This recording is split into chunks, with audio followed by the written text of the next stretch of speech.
Greetings folks, this is Ronwise Gamgee and welcome to Quick and Dirty Roleplaying. I recently saw a video called Pathfinder's Crunchy Rules Enable Roleplaying, Not Hinder It, Moments from Outlaws of Alkenstar, posted by Ronald the Rules Lawyer on his channel, The Rules Lawyer. In the video, the link to it is in the description, the initial captions include the following statements. Some don't play Pathfinder RPG because they worry that rules get in the way of role-playing, but sometimes rules enable role-playing. Here are snippets from our Outlaws of Alkenstar campaign showing this to be the case. Afterwards, the video shows snippets of Ronald running a game for 5 other tabletop RPG YouTube content creators. In the first one, Offbeat Outlaw tells Ronald that he wants to play a spellcaster that disguises his spellcasting with gun-shaped magic wands so that it would seem like he's shooting magic bullets. Afterwards, Domble Builds responds with, "Fun fact, there are rules for that." Immediately, I thought of the portion of the documentary Secrets of Blackmore, where the interviewee is recalling a time when he was with Gary Gygax, and he stated that oftentimes, whenever an interesting idea gets brought up, Gary would reply with, "We should make rules for that."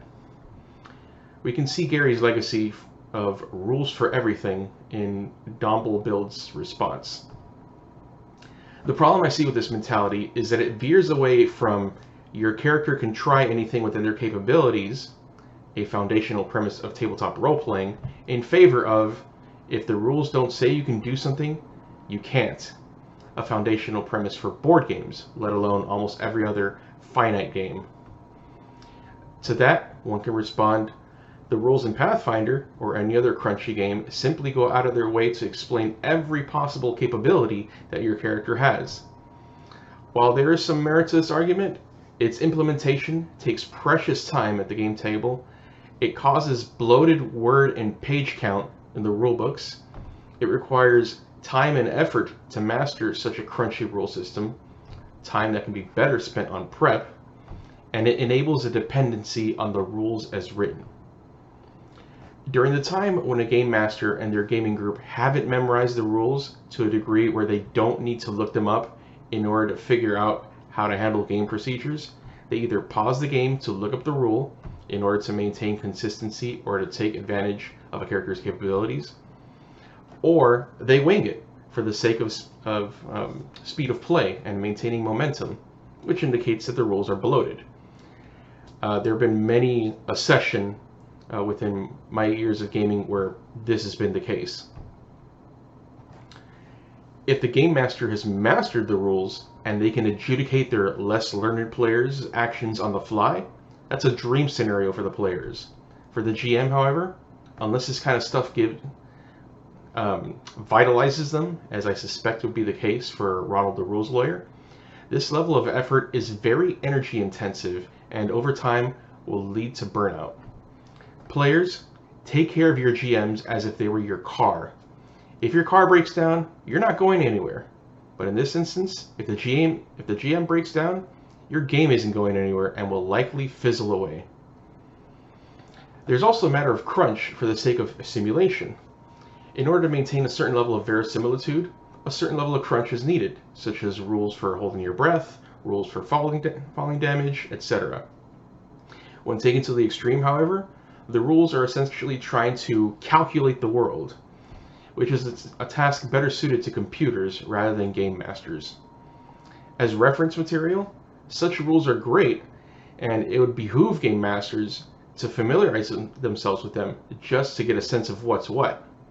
One game that I think does this remarkably well is Ascendant by Autark Publishing, where the rules attempt to represent physics in a comic book world. In large part, tabletop role-playing games operate on that level of physics, so porting that methodology in a system-neutral manner and adapting it to your tabletop role-playing game of choice as needed can be incredibly helpful in making your game feel more like an actual place. However, as much as I laud Alexander Macris for his work on Ascendant, the adherence to the game lingo of supermetric points in lieu of natural language makes playing that game a hard sell, due to the time investment and effort of understanding necessary to do so. Like with Burning Wheel, I see Ascendant as a great resource for GMs to draw upon when it comes to leveling up their own game. But at this point in time, I wouldn't use these game systems because they require a high degree of systems mastery to run smoothly. A smooth running game makes way for the players to roleplay their characters. And I don't mean acting or giving funny voices to your toy tokens. I mean immersing oneself into the game world as their characters. So going back to the rules lawyer video, to me, Pathfinder 2e also has the same issue. Its rules try to cover every single contingency within the scope of Pathfinder, and these specific rules, of which I would assume there are hundreds of, are very wordy due to how comprehensive and encompassing they are. Honestly, with some effort, Pathfinder 2e can easily become Gloomhaven, a board game of tactical combat that has a persistent and changing world where everything is handled by dice rolls. The difference is that with Gloomhaven, a player's activities are much more limited, whereas with Pathfinder 2e, there are rules for a lot more activities. So later on in the video, at 4 minutes 15 seconds, Domblebuilds informs the group that his character's Inspire Courage ability doesn't have an auditory tag, and I think he's playing a bard. So his allies don't need to hear him in order to reap its benefits, even though the text description says, you inspire yourself and your allies with words or tunes of encouragement. If your allies can't hear those words or tunes of encouragement, then how does it make sense that they can reap the benefits of this ability? This breaks verisimilitude, and it incentivizes players to see the game world as it disincentivizes players to see the game world as an actual place, and incentivizes them to see it more like a video game. If that enables role-playing, they need to define what they mean by role-playing, because we're clearly not on the same page. Again, as I watched this video, the rules did provide direction as to what the PCs can do, but do we need rules for each and every single activity? Do we need to be conditioned to think, do the rules let me do X? I say no. And I say this creates a pathological mother may I playstyle with regards to tabletop role-playing games. So, in 7 minutes and 51 seconds, there's a description that shows up on screen regarding the bag of holding. And this description completely sanitizes all the mystery of its properties. Why do players have access to this information?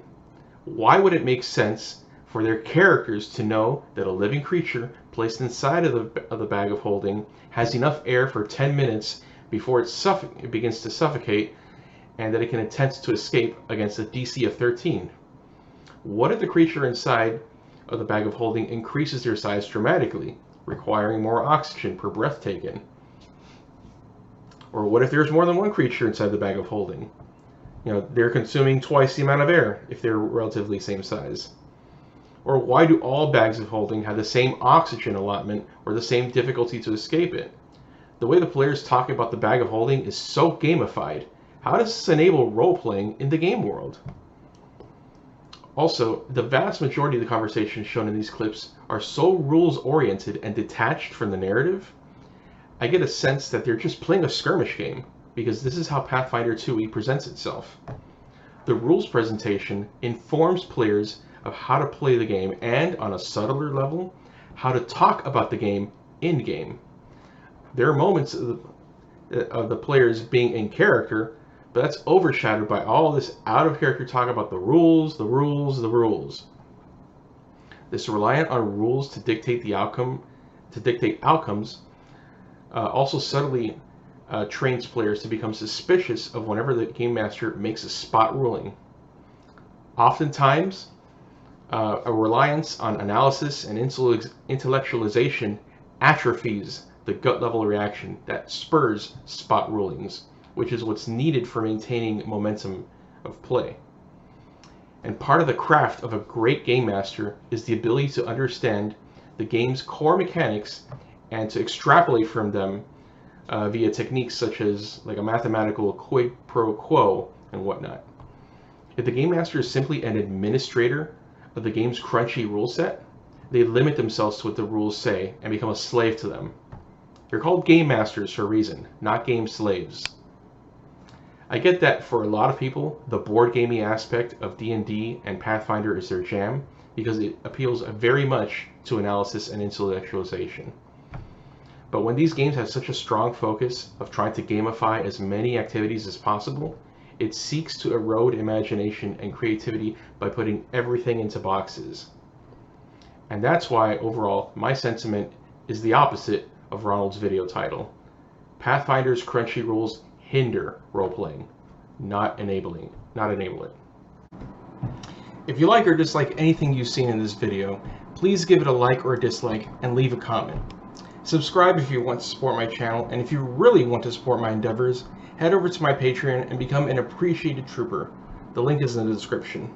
Until then, folks, take care and play to find out what happens.